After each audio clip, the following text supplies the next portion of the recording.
pois ninguém pode viver sem ser. Está presente em todo lugar. Cadê? Você pode ouvir, sentir e até cheirar.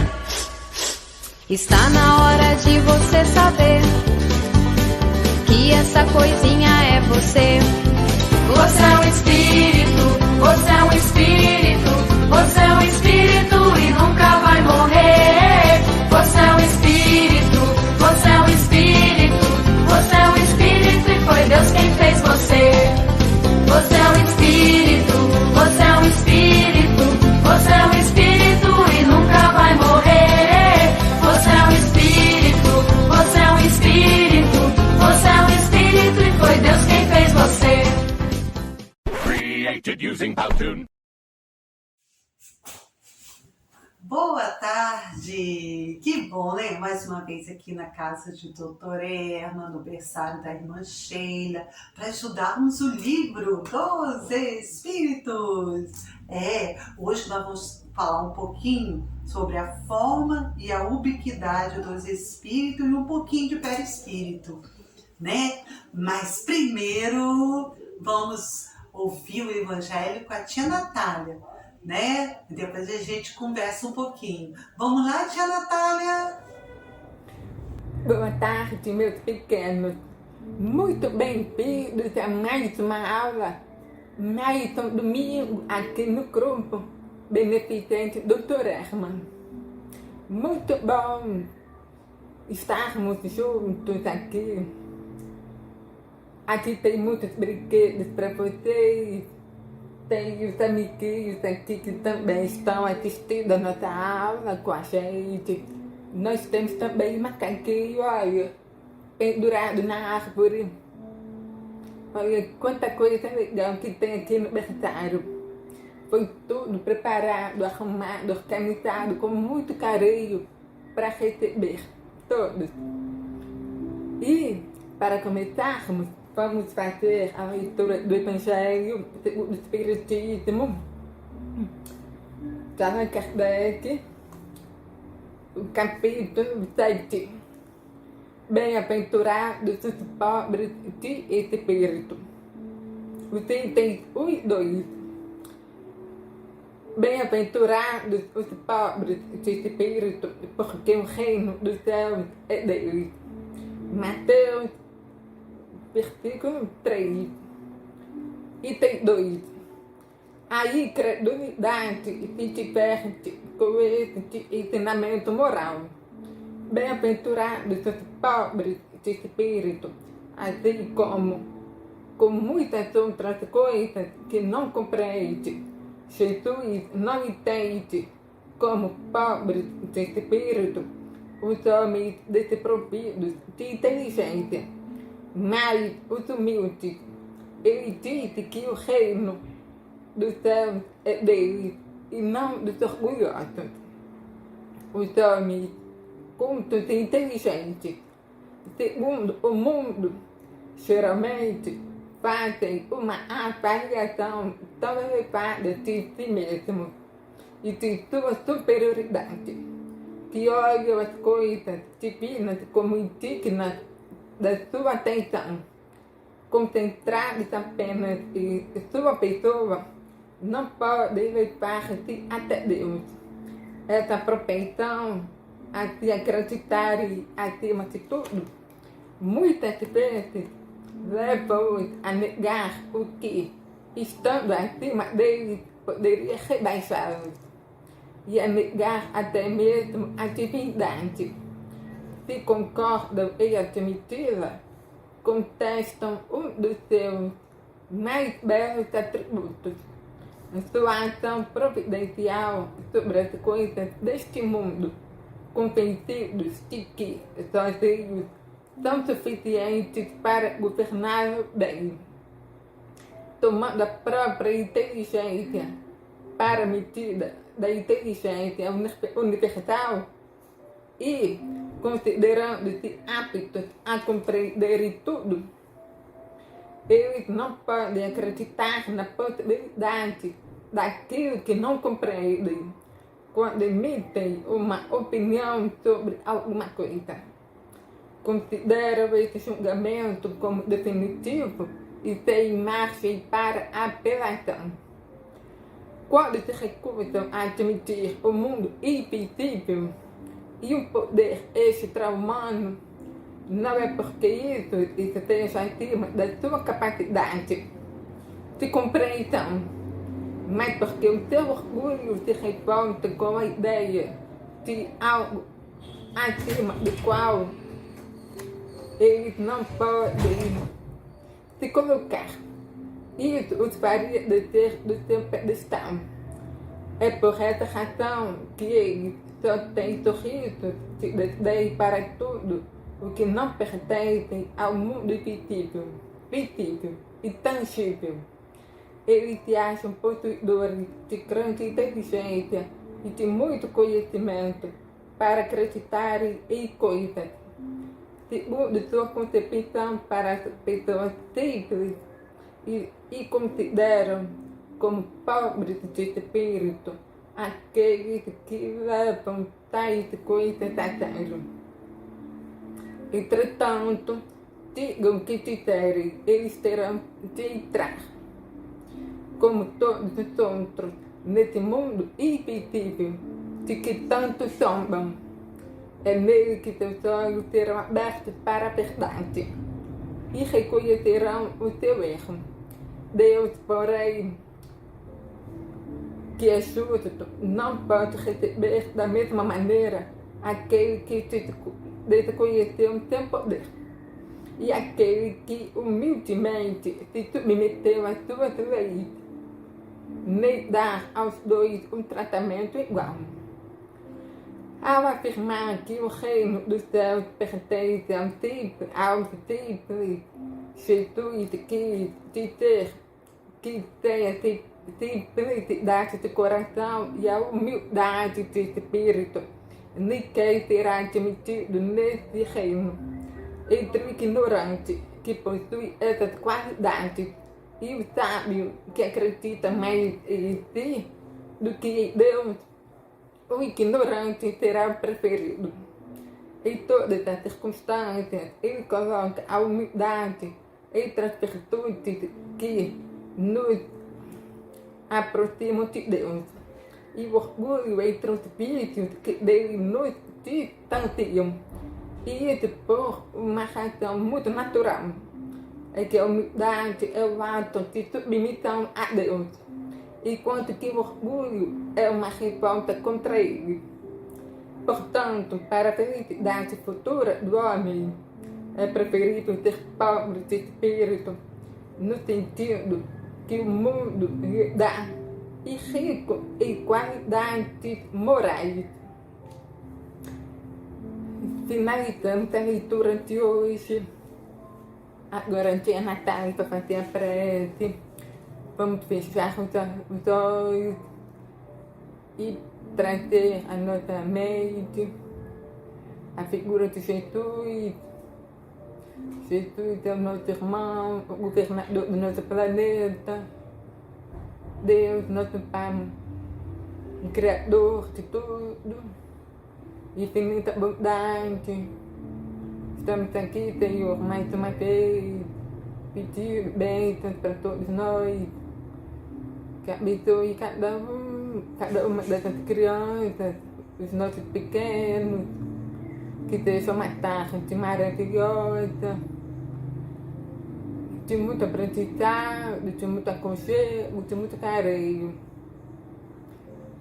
Pedimos então, da nossa parte, permissão, para darmos por início a mais uma evangelização de domingo, que assim possa ser. Então, criança, o Espírito pergunta assim pra gente. Os espíritos têm uma forma determinada, limitada e constante? Perguntando se o espírito tem uma forma. Aí os espíritos respondem: aos vossos olhos não, aos nossos sim. São, se quiser, de uma chama, um clarão ou uma centelha etérea. Esta chama ou centelha tem uma cor qualquer? Para vós ela faria de opaco ao brilho do rubi. conforme o espírito que seja mais ou menos puro. Então, dependendo do espírito, ele vai ter uma luminosidade maior ou menor, né? Se for um espírito mais elevado, assim, moral, né? Criança for um espírito bom, ele vai ter uma iluminação maior. E se for um espírito que ainda, né, tá com o coração endurecido, não é um espírito ainda que tem muita bondade no coração, aí aqui fica aqui, meio escurinho, né? E ele diz assim também pra gente: os espíritos levam algum tempo para percorrer o espaço? E como que será em criança? Será que ele vai rápido? Será que ele não vai? Vamos ver aqui que os espíritos disseram pra gente. Ele diz assim: sim, porém rápido como o pensamento. Olha, criança, que legal, hein? Eles se transportam, os espíritos, eles, quando eles pensam, por exemplo, eles querem estar ali em outro lugar. Eles se pensou, eles vão diretamente para lá. Isso também vai depender da condição do espírito, né? Quanto mais elevado, mais eles conseguem, né, estar nos lugares nessa rapidez do pensamento. Aí, quando o pensamento está em alguma parte, a alma também aí está, visto que é a alma que pensa. O pensamento é um atributo. Sim, o pensamento é um atributo da alma. Então, a alma pensa, deseja e se transporta para onde ela quer no momento. Entenderam? O espírito, ele faz através do pensamento e da vontade. Ele diz assim: o espírito que se transporta de um lugar para o outro tem consciência da distância. Ele consegue ter essa distância, né? Como a gente tem assim, hoje eu vou lá para o Rio de Janeiro. Mas eu já tenho assim, né? Uma certa consciência de que, vou levar 4 horas para chegar lá, tem não sei quantos quilômetros, né? Aí ele diz que sim, que a consciência da distância que percorre dos espaços que atravessa ou é subitamente transportado ao lugar para onde ele quer ir, né? As duas coisas, o espírito pode muito bem, se quiser, dar conta da distância que atravessa, mas também essa distância pode apagar-se completamente. Isto depende da sua vontade e ainda de sua natureza, mais ou menos depurada. É o que a tia está falando para você. Quanto mais elevado o espírito, mais condições ele tem de se transportar com muita rapidez, né? Ele pensou, ele consegue chegar lá. Agora, o espírito que ainda não tem essa condição, ele vai estar mais lento, talvez ele nem consiga. Isso tudo vai depender da evolução de cada um, certo? E ele diz assim pra gente também: a matéria opõe obstáculo aos espíritos. Quer dizer, o que a matéria faz em relação aos espíritos? Ele diz assim, a resposta dele pra gente foi dizer assim: não, eles penetram em tudo. O ar, a terra, as águas, até o fogo lhes são igualmente acessíveis. Então, o espírito ele pode estar em todos os lugares. Ele pode entrar em todos os lugares, né? Pode estar aqui, pode estar ali, pode estar na água, pode estar no mar, pode estar no céu, pode estar onde ele quiser, né? Ao mesmo tempo. Esse espírito tem o dom da ubiquidade. Em outras palavras, o mesmo espírito pode se dividir ou existir em vários pontos ao mesmo tempo? Não, pode haver divisão do mesmo espírito, porém cada um é centro que irradia para diferente lado, e é por isso que aparece estar em vários lugares ao mesmo tempo.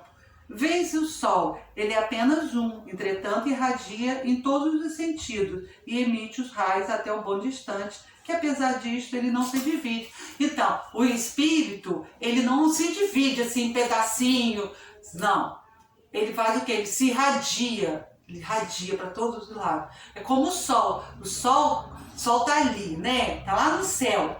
Mas quem tá lá numa cidade vai conseguir ver o sol do mesmo lugar de outra cidade, entendeu? Eles se irradiam por todo o universo, né? E o espírito é assim, ele pode estar aqui, ele não vai estar dividido, mas ele pode se irradiar para outros lugares.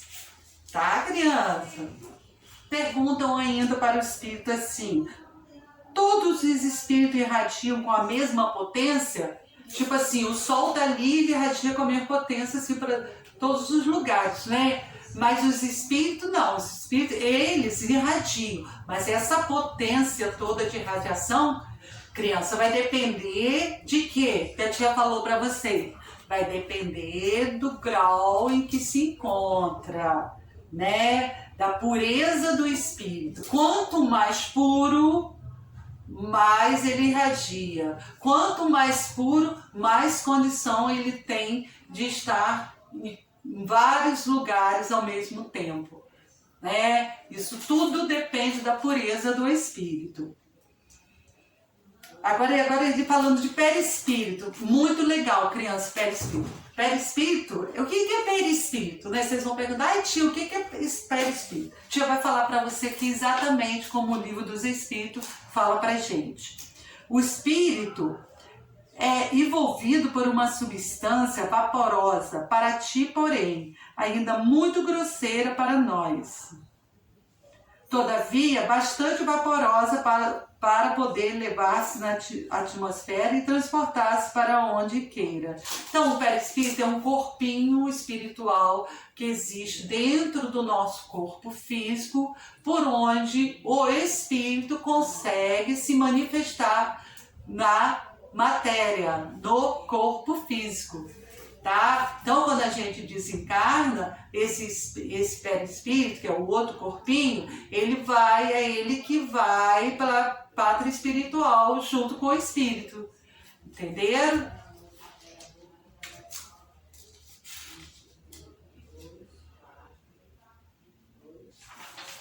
E ele ainda diz assim pra gente, criança: de onde o espírito retira seu envoltório semimaterial? Semimaterial, porque ele não é totalmente material como esse corpinho físico. Ele é semimaterial, de uma matéria ainda que a gente ainda não tem condições de entender. Mas ele diz assim: de onde ele retira esse envoltório semimaterial? Do fluido cósmico universal de cada globo. É por isso que não é idêntico em todos os mundos. Passando de um mundo ao outro, o espírito muda de envoltório, como mudar de roupa. Entendeu, criança? É como assim, ó, vai depender também do onde o espírito está reencarnado, vai depender do seu grau de pureza, né? E onde ele reencarnar, por exemplo, vai reencarnar nesse planeta Terra, aí ele vai usar o fluido cósmico universal deste planeta de acordo com a sua condição de pureza. Se ele for reencarnar em outro mundo, vamos supor que está reencarnando lá em Marte, ou está reencarnando lá em Júpiter, vai ser outro tipo de material, entendeu? É a mesma coisa que aqui na Terra a gente não tem vários materiais. Então, lá também o plano espiritual ele tem esse material e que vai se juntar com o material do planeta em que a gente se encontra para poder formar esse corpo fluido que chamamos de perispírito. Agora, o envoltório semimaterial do espírito dispõe de forma determinada e pode ser perceptível? Sim, ele pode ser. A gente pode ver o espírito, né? A gente pode ver esse corpo perispiritual que é o que nos permite que o nosso corpo, que o espírito se manifeste aqui na Terra. Pode sim a gente ver às vezes através do sono, né? Do sonho, até mesmo em vigília, até mesmo aqui, ó. Se eu tenho condições de ver, que tem muitas pessoas que conseguem ver esse espírito. Então ele vê realmente em estado de vigília e que pode tomar uma forma visível até mesmo palpável. Então quer dizer que ele pode se tornar visível, ele pode aparecer assim como a tia está aqui para vocês e pode até palpar, vocês podem até segurar na mão do espírito, né, tocar nele. Tudo depende da evolução do espírito, tudo depende da ocasião e da condição de cada um para poder ter essa condição de ver e palpar o espírito. Entenderam? Ah, que legal, né? Então agora a gente vai fazer a nossa prece. A nossa prece, porque acabou. Que pena, né? Mas sexta-feira que vem a gente tem mais. Então agora a gente vai fechar nossos olhinhos. Senhor Deus, nosso Pai de amor e bondade, Torerma, Rimancheiro, nosso Platona aqui da nossa evangelização, que possa nos abençoar, nos intuir e nos ajudar cada vez mais nos tornarmos um espírito melhor. Pedimos ao Senhor que abençoe a todos aqui presentes, e aqueles que não puderem estar, e que possam estar junto de nós sempre, hoje, agora e sempre. Que assim seja.